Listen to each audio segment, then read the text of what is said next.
this is Nora Spangler with Rogue Real Estate. If you're interested in Bend, Oregon real estate, then you are in the right place. I'm going to give you all of the facts, the statistics, everything that happened in September, and where I think we might be headed for the rest of the year. So stay tuned.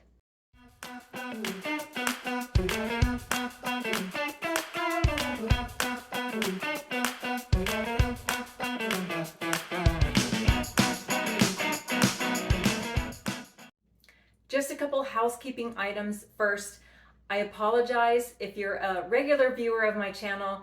I haven't been uploading videos lately. I've had some family stuff happening and my dog had a back surgery, so she's learning how to walk again. It's been a couple of weeks, So I know we all have that stuff, but I'm getting back on track. I will, at least for the next couple months, be doing this monthly real estate update, and I hope to get back to doing other videos too. And on that topic, if you are a regular viewer, or if you're interested in moving to Bend, retiring to Bend, you are the kind of people that I help in real estate, and you're who these videos are made for. So if you want to drop a comment below, it helps me so much to know what kind of videos do you want to see. So let's get started and find out what's happened in September. So our home prices, the median home price in the city of Bend, and I only use single family sales because that's typically what the clients I'm working with are looking for. So this doesn't include townhomes, condos, manufactured homes, anything like that. The new median home price is a little bit lower than it was last month. It is now $743,700.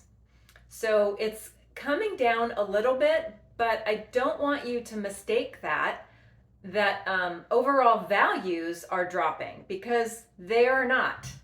That number that I just gave you, 743,700, is still up over 8% from 1 year ago and up like 40% from a couple years ago. So our real estate values are remaining, they're keeping their value. So just because you see home prices on individual homes coming down, like price reductions, that is not the same thing as the overall housing market, crashing or prices overall dropping. So we're still up in value over last year, a little over 8%. And like I said, over 40% from a couple years back. So Bend Real Estate, it still looks like a good investment. What about our current inventory levels in Bend? Homes available for you to purchase if you wanted to do that. 538 single-family homes were for sale at the end of September. Now that number is up 15% from a year ago. So that's good news. Our inventory is going up, it's rising, and that's what we want, to give buyers more choices and to make it a little easier to get under contract. Putting that number in context, if you go back before the crazy pandemic time in 2017, in September, we had 965 homes on the market. And in 2019, just before the pandemic, we had a little bit less, about 875 homes. So our current 538 is still low. We are in a low inventory situation. We have about 2.5 months of inventory at the rate we are selling them, which is in September, we sold 220 single family homes last month. So when we talk about months of inventory, what that means is you take the 538 homes available, divide it by 220, the number we sold in September, and that's 2.4. So if we didn't have any more homes come on the market, it would take us about 2.5 months to sell every single home, and we would be at zero inventory. Now, that's not going to happen. People are still putting their homes on the market, although, we are seeing fewer homes, but that's normal. I just want you to know that is normal this time of year, September, October, into the fall and the holiday season. We do get snow in Bend, and so we tend to slow down. Our market slows down, and the number of homes being sold and put up for sale definitely drop, and then they start to rise around February and March. So part of it is normal. Part of it is the slowdown due to the higher interest rates. And the fact that we sold 220 homes in September, that number is down about 15% from 2017 and 2019. So our sales are dropping, we are lower than we were previous to the pandemic, but not horribly. It's not a crash. We are still selling homes and we have a limited inventory. So there is still some competition for those homes when buyers want to make offers. So it's really a mixed market right now, not strictly a seller's market, although the low inventory gives the sellers a little bit of an upper hand. But with the high interest rates, they know that they're probably going to have to offer some help to buyers to get under contract. So that's what I'm going to tell you more about in just a minute. So how long are we taking to sell homes once they hit the market? Our median days on market for September was 23 days. Now, it has been down in the single digits for such a long time during the pandemic that 23 seems crazy high.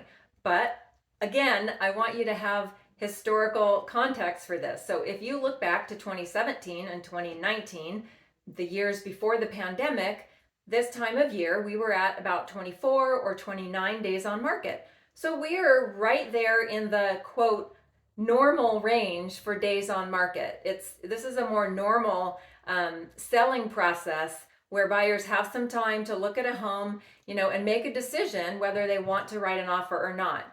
If it's a really good home and it's move-in ready and ideal in every way, you probably want to get an offer in quickly though, because the good homes are moving quickly. 23 days is a median. So half the homes are selling in fewer than 23 days on market, and half are taking longer than 23 days on market. So if you're thinking of selling your home, which I was just contacted by a past client and he took a job out of state. So unfortunately, they've only been in their brand new home for about a year and a half, and they're going to sell it and move. So those are the kind of people selling homes right now. They need to sell. And so with that kind of seller, buyers do, if you find the right seller, you can have some advantages and get the seller hopefully to help you buy down that interest rate that seems really high right now. And everything I've looked at says interest rates are somewhere between the mid sixes to maybe like 7.25, depending on your situation. So those are all of the stats for September. I just want to mention a couple of general things. I just mentioned how you as a buyer, you can ask a seller to give you money to contribute, maybe even $6,000, $8,000, $10,000. If you make them a good offer, have them contribute to buying down your interest rate. And I won't get into too many details, but you should talk with a good lender, and I can recommend several in Bend for you to talk with. But there's a couple different ways you can buy down your interest rate, and it's kind of like prepaying your interest. If you think about it that way, you're going to pay a bunch of interest up front, so it's going to lower your monthly payment. So Fannie Mae, they think that mortgage interest rates are going to drop in 2023. They're saying could come down to like the mid fours. I'm skeptical of that because they've just been rising, and we know that the Fed is going to raise the bank-to-bank lending rates, and typically mortgage rates follow that. They're not a direct connection, but they usually do go up when the Fed's rate goes up. The major reason that might not happen is if we go into a deeper recession. If we go into a deep recession and there's high unemployment, it's possible that mortgage rates could drop no matter what the Fed does with their interest rate, because mortgage lenders want to lend money. And if they can't lend money at a certain rate, it's possible rates could come down. If you are capable of buying a home right now with interest rates as they are, I would say go ahead and do it, and then have a chance to refinance maybe down the road. It has to be affordable though for you, meaning you should have some savings set aside for emergencies. You shouldn't empty all your bank accounts to buy a house. That is never a good idea, and I never recommend that. I'm pretty conservative when it comes to financial issues, so I want you to make a good decision. I do think buying a home is a good decision for most people, but you do have to be financially ready for it and prepare. So take some time and research that, getting prepared to buy a home. Then just dive into the pool when you're ready. And I'm here if you need help in Central Oregon, from Lapine all the way up to Madras and Prineville, Sisters, Bend, Redmond. I can help you in all the Central Oregon areas. So just reach out to me. A lot of people do that. They just call or text or email me, and I love hearing from you. So all my contact information is down below. And if you like this video, please give it a thumbs up. I apologize again for not putting as many videos out as I typically do, which is once a week. So it might be a little scarce for the next couple months while I deal with some family issues, but please still subscribe to my channel, like this video, hit that subscribe button, and I will see you, if not next week, for sure next month, and I will give you an October update.